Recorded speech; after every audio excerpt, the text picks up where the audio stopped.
Ida Susanti, emak-emak asal Surabaya, korban penipuan suami palsu yang dikiranya pria tulen, tapi ternyata perempuan tomboy dan sengaja memalsukan identitas, kembali mendatangi Mapolda Jatim untuk kesekian kalinya pada Jumat 27 Oktober.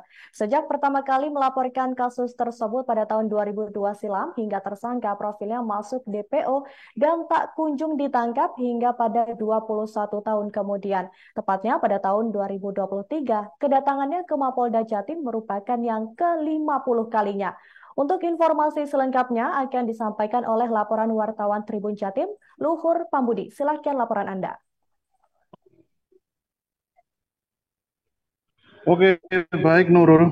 Jadi Ida Susanti, Mama asal Surabaya, korban penipuan suami palsu yang dikiranya pria tulen, tapi ternyata perempuan tomboy yang sengaja memalsukan identitasnya, kembali mendatangi Mapolda Jawa Timur untuk yang kesekian kali pada Jumat siang kemarin.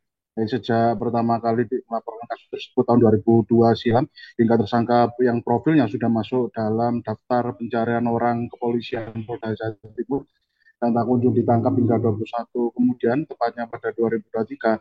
Kedatangannya ke Mapolda pekan ini merupakan agenda yang ke-50 kalinya. Tak sendirian, kali ini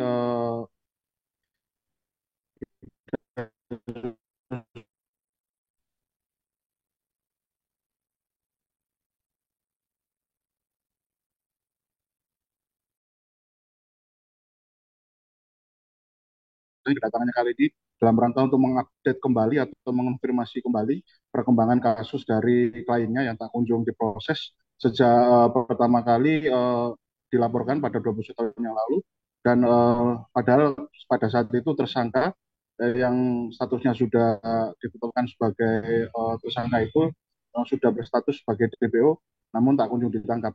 Kemudian ia berharap kemarin dengan kedatangannya saat itu ke Mapolda Jawa Timur agar kasus yang menimpa kliennya itu dapat segera memperoleh kepastian hukum dalam waktu yang cepat, dan salah satunya adalah agar tersangka yang sudah masuk dalam DPO tersebut agar segera ditangkap dan diadili di depan hukum.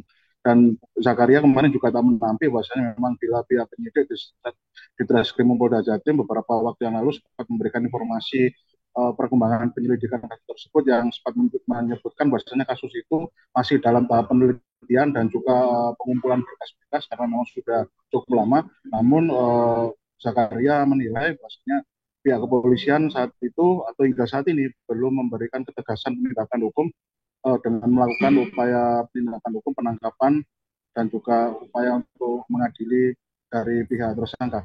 Dan kemarin juga Ida Susanti mengatakan bahwasanya pihaknya membawa sejumlah bukti baru yang akan dilampirkan juga pada upaya proses untuk mengklarifikasi kembali atau mengupdate kembali perkara hukumnya. Kemarin ia menyebutkan dirinya membawa sebuah dokumen identitas baru dari pihak terlapor inisial NMS atau tersangka ya tepatnya. Dia menemukan sebuah temuan KTP baru yang diduga KTP tersebut adalah KTP palsu dari pihak tersangka yang memang sengaja dibuat oleh tersangka untuk berusaha mengelabui pihak penegak hukum. Dan ia kemarin juga sempat kami tanyai mengenai sudah beberapa kali agenda kedatangannya ke Mapolda Jatim untuk melihat atau mengetahui perkembangan kasusnya. Ternyata Ida kemarin menyampaikan bahwasanya pihaknya memperkirakan kalau kedatangannya ke Mapolda Jatim sejak tahun 2002 hingga tahun 2003 adalah kedatangan yang ke-50 kali. Dan diberitakan sebelumnya bahwasanya Polda Jatim kemarin juga sempat memberikan update mengenai perkembangan penyelidikan dan penyidikan atas kasus yang dialami oleh Ida Susanti. Bahasanya pihak Polda Jatim menegaskan tetap bakal menindaklanjuti kasus yang dilaporkan oleh Ida Susanti yang memang modusnya adalah memalsukan identitas untuk memeras harta benda. Karena itu disampaikan langsung oleh Kabid Humas Polda Jatim, Kombes Pol Dirmanto, bahwasanya kasus tersebut memang ditangani oleh penyidik dari Subdit 2 Harga Bangtah di Treskrim Polda Jawa Timur, dan pihak penyidik dari Subdit Harga Bangtah sedang melakukan upaya penelitian atau upaya pengumpulan berkas-berkas laporan, dan memang karena secara teknis informasi dari pihak penyidik ada beberapa kendala, beberapa berkas yang memang belum dapat ditemukan karena adanya dinamika perubahan proses pembangunan dan insiden ada sebuah insiden kebakaran yang terjadi beberapa tahun silam di Mapolda Jatim. Dan pihak Dirmanto kemarin Kombes Pol Dirmanto Kabitumas Polda Jatim akan tetap memastikan bahwasanya semua kasus yang dilaporkan oleh masyarakat ke Mapolda Jatim tetap akan dilakukan upaya pengusutan atau pendalaman untuk memberikan rasa keadilan pada masyarakat yang merasa menjadi korban. Demikian reportase kami, Nurul, kembali ke studio.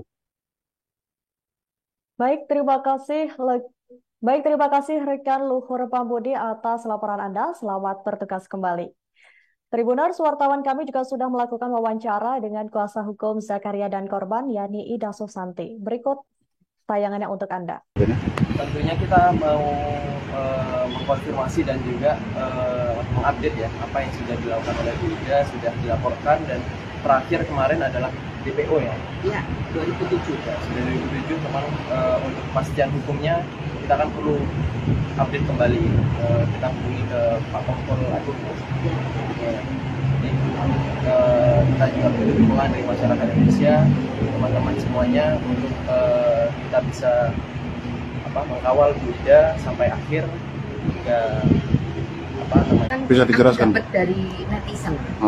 Netizen ngirim kan asalnya kan jalan A nomor 2, tapi ternyata dia palsukan lagi jalan A nomor 3. Yang dimaksud jalan A nomor 2 tadi itu untuk jalan apa, Bu? Ini alamat rumah yang di Jakarta Nera Maria Suheni, KTP asli sebagai perempuan, jalan A nomor 2 Karanganyar Sawah Besar. Tapi ternyata dicari polisi, alasan tidak ketemu, nggak tahu. Download Tribun X sekarang, menghadirkan lokal menjadi Indonesia.